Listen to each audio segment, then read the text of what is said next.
Hey folks, I thought today would be a good day to sort of introduce myself a little more broadly than just the impersonations I do, which thank you for watching and sharing those, and to everybody who's actually watched my other comedy sketches and stand up, I appreciate that.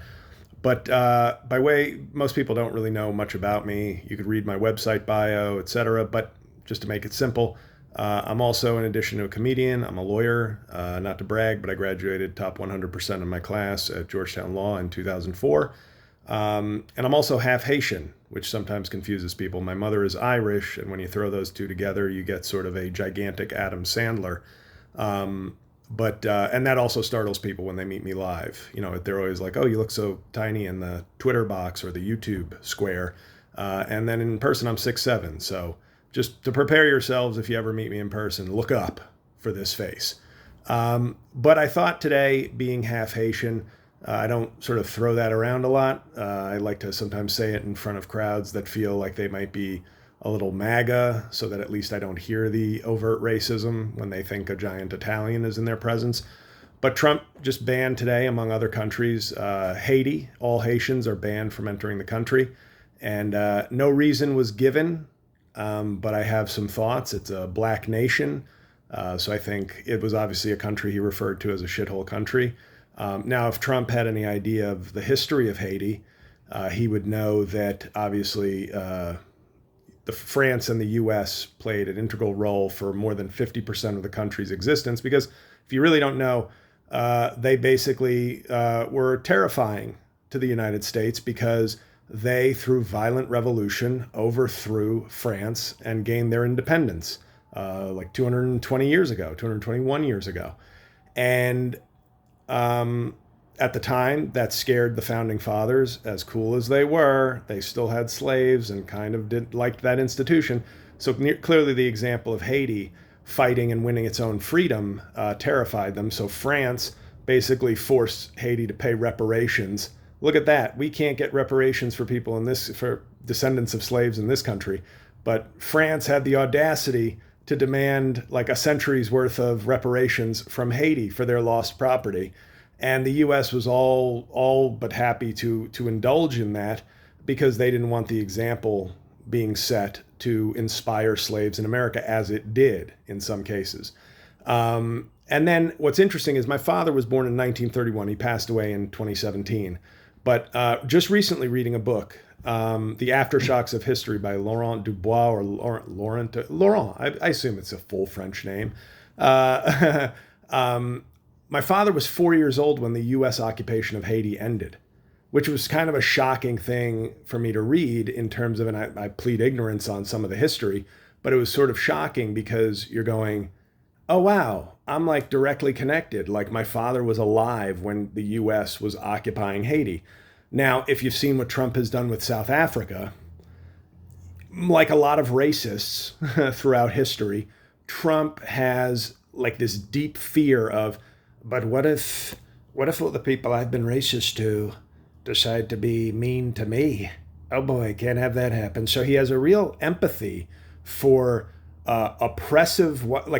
previously oppressive white people who are now the minority. He seems to have this real sensitivity. He has very few sensitivities, but it seems like he really feels for white people who used to control shit through oppression and violence, who are now not in control anymore.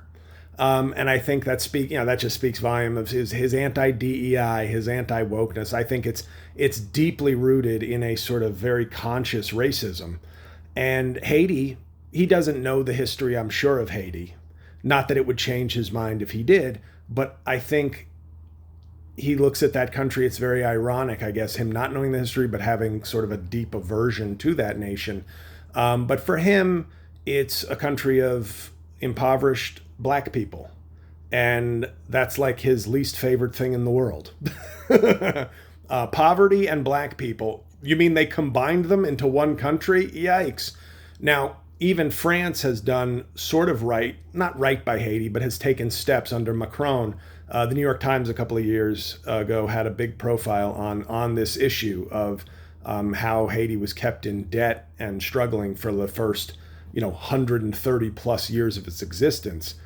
And at least France has sort of acknowledged that, and I think is studying, and it may sound lame to say, oh, they're studying the problem. Well, in the US, I believe it was John Conyers in Michigan who every year would put up a bill to try and get a study done on reparations for descendants of slaves in America.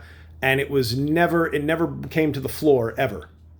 So obviously, America is not going to even do that step. As minimal as it sounds, America is, especially under MAGA, is not going to do a step where it says, hey, we need to sort of investigate our role in perpetuating the desperate poverty and struggles and political strife in Haiti, because we won't do it for descendants of slaves in America. So why would we open the door and repeat history by making an example of Haitian struggle and the need for reparations for Haitians when we won't do it for our own people? And if we did it for Haitians, then all of a sudden you might have black people in America going, well, why are you doing it for Haitians? What about us? And then all of a sudden all hell breaks loose, because all of a sudden you're talking about reparations and justice and reading history, the same history they are sort of hell-bent on banning. Hold on for 1 second. Hey, Cookie, could you stop scraping the carpet? I'm trying to do an important video about Haiti and America.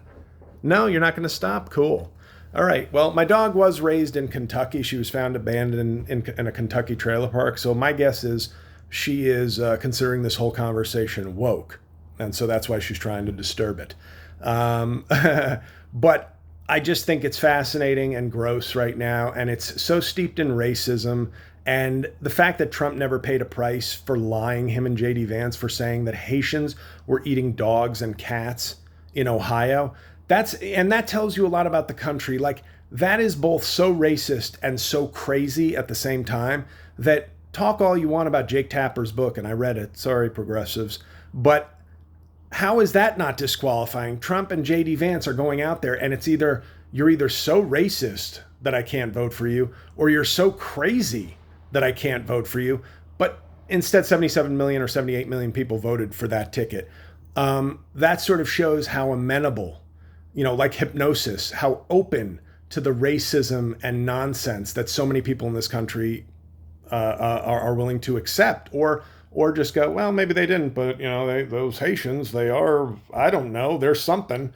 And what they are is obviously in Ohio, in that town in Ohio, Springfield, Ohio, the backbone of the manufacturing in that town, helping bring it back. Of course, things like medical services were taxed, but overall, businesses were very happy to have the Haitian community filling in spots and helping grow the community. But of course, we can't talk about that, because now we have to view all immigrants of color, and especially poor black ones, as the problem. And that's the sort of thesis of Donald Trump's immigration. He talks about the border, and I'm not saying the border is not an issue.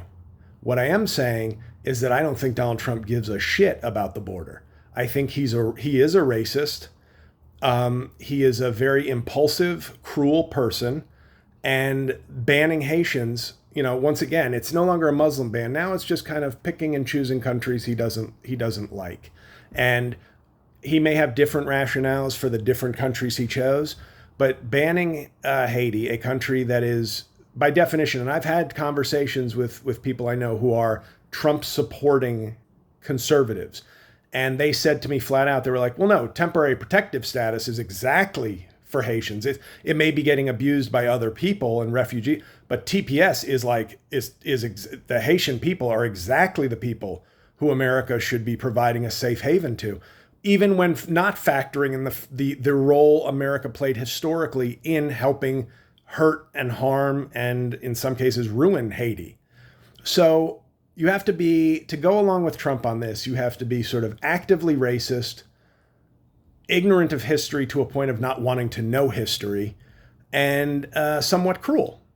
And I think the fact that it will be challenged in court, and I hope it loses, but I don't know that he will, and I don't know that it's necessarily unconstitutional. I know I'm a lawyer, top 100% in my class at Georgetown, like I said before, but I don't.